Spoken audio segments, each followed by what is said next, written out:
আমার দিকে দেখেন, কষ্ট হয়। আমি কি কিছু বুঝাইতে পারছি আপনাদের? ভাইরা আমার ভালো করে বুঝেন। এই জন্য ইমাম হলো 300 জন, আর বাকি মিলে হলো শাখা ইমাম, সহকারী ইমাম। আজকে আসল ইমাম নাই।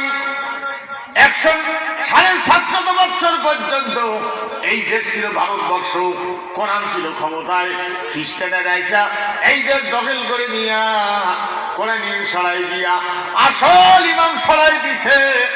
এবার অনেকে ফতোয়া দেয়, কান পেতে শুনে নেন। অনেকে ফতোয়া দেয় ইমামতি করি পয়সা নেওয়া যায় না, আমিও করি যায় না, আবার আমি নেই। আমার যদি ইমামতি পয়সা নেওয়া যায় না, না যায় না, কিন্তু আমি নেই। তার কারণটা কি শুনে নেন। আসল ইমাম হলো মেম্বার, চেয়ারম্যান, ওসি সাহেব, এসপি সাহেব, ডিসি সাহেব, এমপি সাহেব, মন্ত্রী সাহেব। এরা রাষ্ট্রের টাকা পায়। চেয়ারম্যান মেম্বার অত পায় না, এটা 10 টাকা তোমরা আদায় করে পান না, তোমার অধিকার। হ্যাঁ, ওরা আদায় করবে না, ওরা আবার কম পায়। এরা রাষ্ট্রের ভাতা পায়, এমপি সাহেব, মন্ত্রী সাহেব রাষ্ট্রের ভাতা পায়। এই জন্য নতুন করে মসজিদ থেকে পয়সা তাদের জন্য জায়েজ নেই। কথাটা বুঝেইতে পারছি? ওটা টাকাটা কোত্থেকে? কথাটা বোঝেনি কেন? বলেন না কেন সবাই? রাষ্ট্র তহবিল থেকে পায়। আর আসল ইমাম এখানে না থাকার কারণে আমার ঠেলি নিয়ে যাই ইমামতির দাঁড় করায় দিচ্ছেন। আমি তো আসল ইমাম না, এই জন্য পয়সা দিলে নামাজ পড়াই, না দিলে না পড়াই। আমার জন্য জায়েজ, কারণ আমাকে রাষ্ট্রও কোনো পয়সা দেয় না। আসল ইমাম এখানে নাই। আসল ইমাম মেম্বার, চেয়ারম্যান। বেশিরভাগ মেম্বার নামাজ পড়া তো দূরের কথা, পেশাব করে দুজনের ডাঙ্গি উঠে। এরাই হলো মেম্বার। এক না শুনেও জানে না। চেয়ারম্যান, মেম্বার, চৌকিদার, 3 জনে ভোটের পরে এখন ক্ষমতা বসে নেই।